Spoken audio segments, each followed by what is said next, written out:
No addiction is better than another, whether it's food, liquor, drugs, whatever. Ain't no one addiction better than another. Trust me.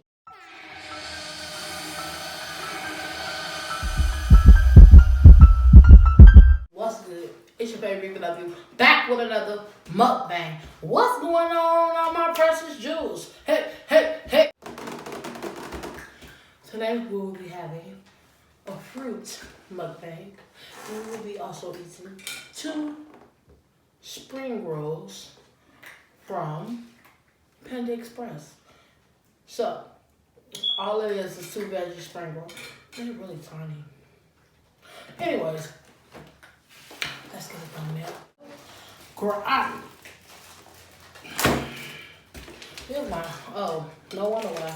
It's still, I don't find it like, right now I know you can lie. I know you can lie. I know you're not gonna eat.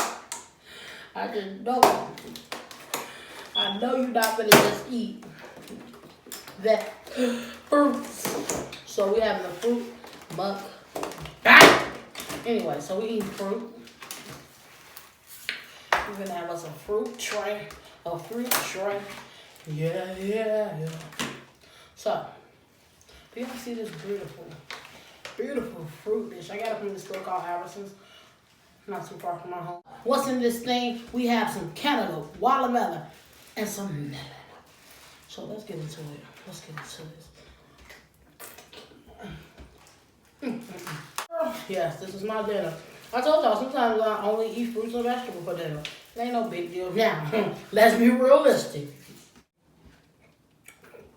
Your girl like, I love. So anyways, as a child, I always was a little bit bigger than the average, but not as much. You know what I mean?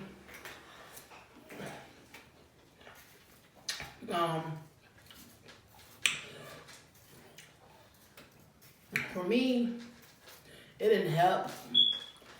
It didn't help at all with my mother being on drugs, because usually when you're addicted to something, and don't get me wrong, it's not to bash my mom or anything like that, because no addiction is better than another, whether it's food, liquor, drugs, whatever. Ain't no one addiction better than another. Trust me. But when a person is an addict, especially when they're on drugs or alcohol, they tend to not focus on what's more important, like feeding their children or things like that. They feed them junk food, anything that's cheap, so they can get their addiction across, which is not good. But anyway, that didn't happen at all. It was actually a horrible thing, and that actually helped me be, part of who I am now. And as an adult, I forgave her about it. She apologized about it, tried to blame herself for why I got up to almost 600 pounds. I was like, look, check it out, lady. Chill out. I'm an adult. I've been an adult since I was 18. Heck, I was raising myself from 14 up until, but that's another story. And I tell her, like, look, I take full responsibility for who I am today. I accept me. I embrace me. I know the problem that I have. So that's why I work on it. I fix it. I don't rely on anything. I tried keto. I tried like plant-based, Herbalife. And Herbalife, there's not a problem with that, drinking the teas, because it's plant-based. But I tried just eating fish.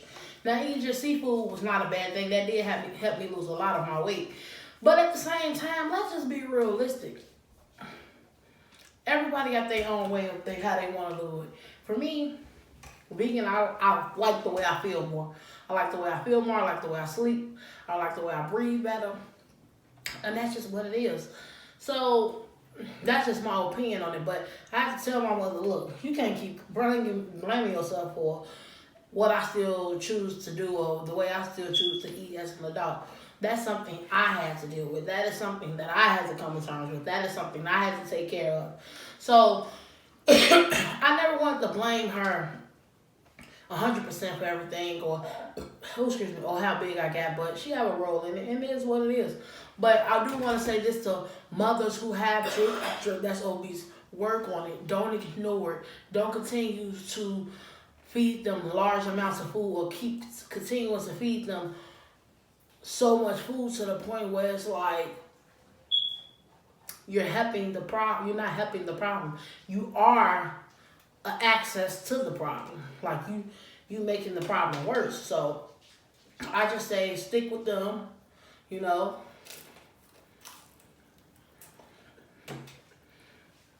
Make sure you, cause see, a kid mind is so easily to manipulate. So start incorporating healthy alternatives. Start adding more fruits and vegetables in their diet.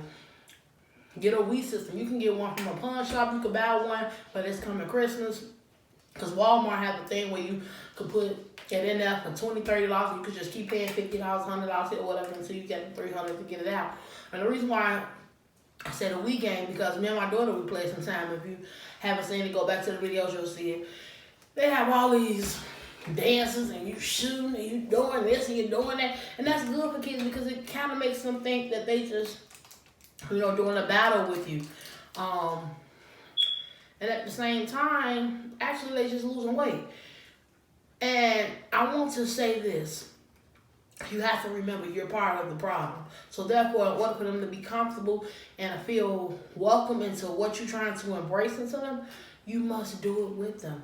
You can't be trying to feed them one chicken wing if you're a meat eater or two chicken wings if you're a meat eater, but you got 10. Kids pick up on what we do. So you have to remember you are the example. You set the role, you end the role. So at the end of the day, you have to be careful what you put in the kid body. You set the example, you have to make sure that example sticking. Now don't get me wrong. I know a lot of my people.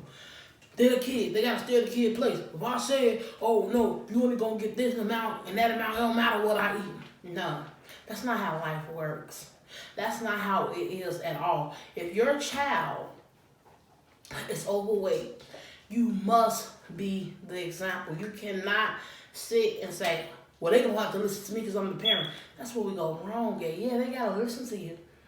But they always going to keep in their head, when I don't get this, I'm going to eat what I want to do what I want to do because they trying to, you can't do that. You have to be the example in order for their kids to actually understand what you're trying to embrace and bring to them. And know, okay, my mama doing this with me. I'm good. Dance with them on a weekend. Walk with them.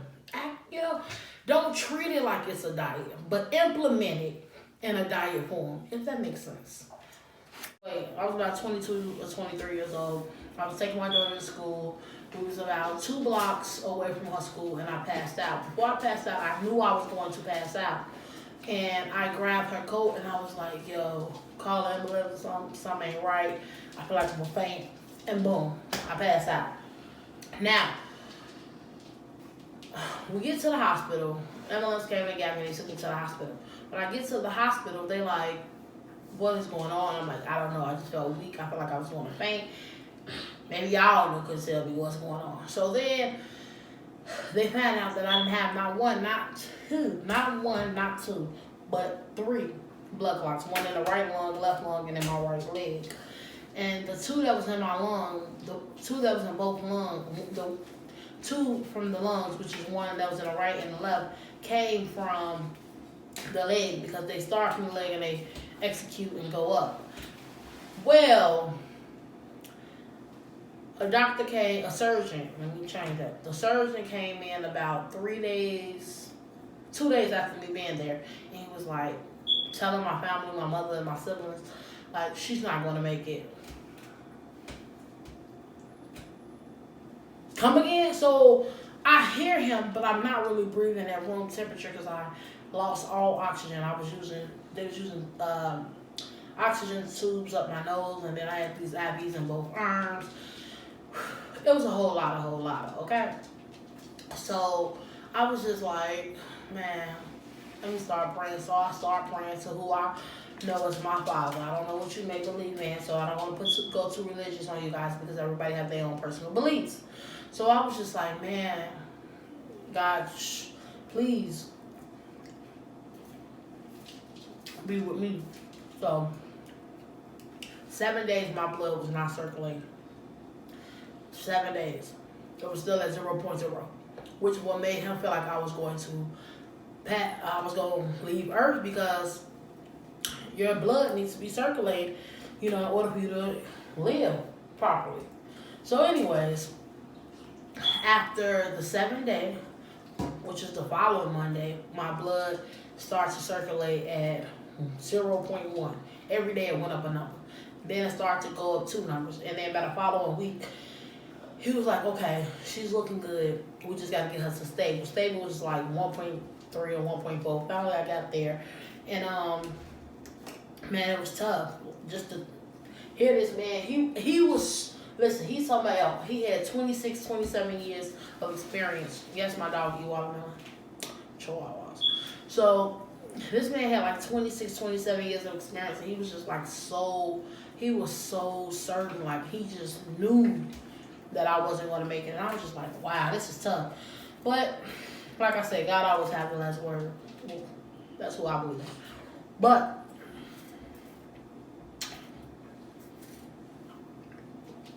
anyways, he was just like, man, you're a miracle. Because this is usually like a 1 out of 10 situation. More importantly, I was one of those wounds. So, I was one of the ones out of that. Oh, she was there. She don't like watermelon. Fortunately, I was one of those ones, that 1%, one of the people out of that 1%. So, anyways, they was telling me, like the doctors here in Vegas tried to tell me, oh, you're going to be on these forever, unless you lose a mass amount of weight or whatever. Oh, what forever? Oh, no, y'all tripping. And with these blood thinners, they make you bleed out very heavy. You would think you're having a menstrual period, and you could have had that 2 weeks ago. That's just part of what it is. So anyway, fast forward to being in the hospital for 2.5 months. And then yeah. Okay, dog. Fast forward to being in the hospital for 2.5 months. I then had to go to rehab for a month, but I only did 2.5 weeks because I couldn't take them people attitudes.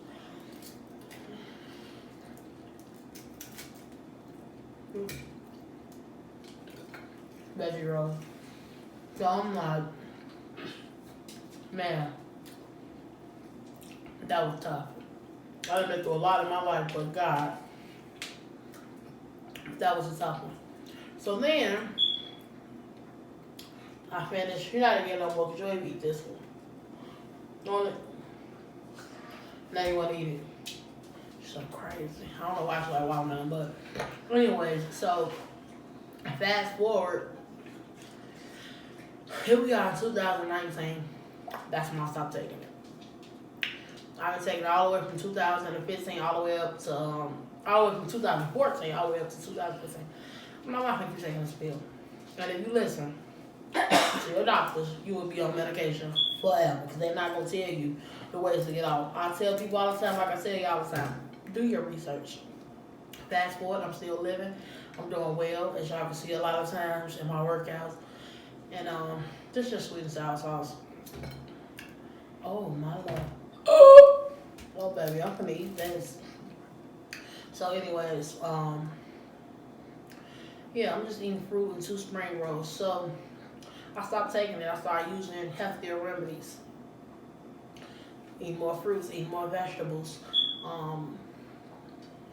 Also, I looked up basically remedies for blood thinners. And that helped out a lot. And I haven't took it none in 2019. Last time I took the blood thinners was like January 2nd of 2019. That was the last time I took it. So it almost been a year as of next year. I mean, as of June, as of January of this year on the 2nd, it'll be a whole year I haven't took them.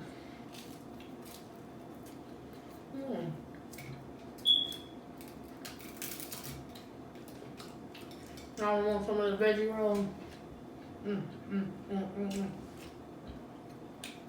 this soy sauce pretty good.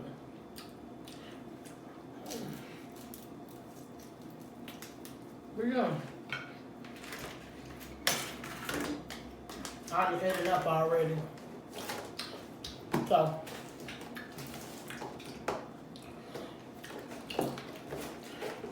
that pretty much was that. I took myself off of it. I've been using them since. I have some here, but I don't use them. Due to the fact of the matter, I don't need them. You gotta be self-motivated. Let me tell y'all something. A doctor could fail the state board exam, which is the same people who pass all these codes and rules to clone me and do all this stuff to, you know, our foods. A doctor could fail that test 60, 70, 80 times. And that one time he passed it, he's a doctor.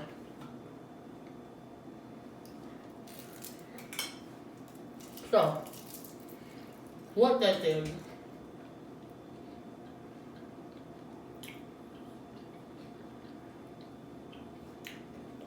That's why I said do your own research. Yes, a doctor could fail a state board exam 50, 60, 70 times. But that one time, he get that 78, 80% that they want, he's a doctor.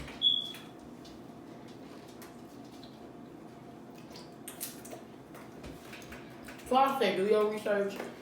I'm tired, so I don't want to eat too heavy. It's already 8 o'clock at night, or 9:30 at night. By the time I'm done with this, so that's why I said do your research. Don't sit here and let people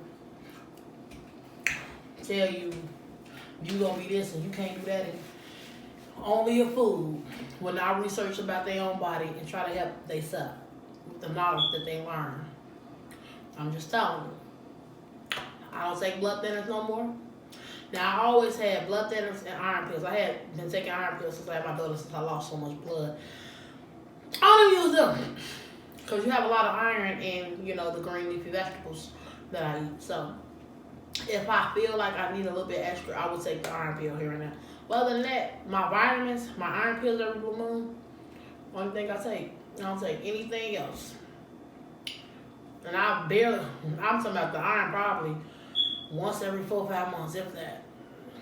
Because I don't really need it. I eat a lot of food that have iron. Come on, guys, y'all got to get more educated. Do your research. As far as any health pills, none. You got to take care of yourself. You have to educate yourself. You need to read more books. You need to scroll through, get things off online. Educate yourself about the body, and you will be amazed at the things that you learn. Let me tell you something else before I get up out of here. There is not one medication on this planet that was man-made. Because y'all gotta understand, medication is man-made. It wasn't here.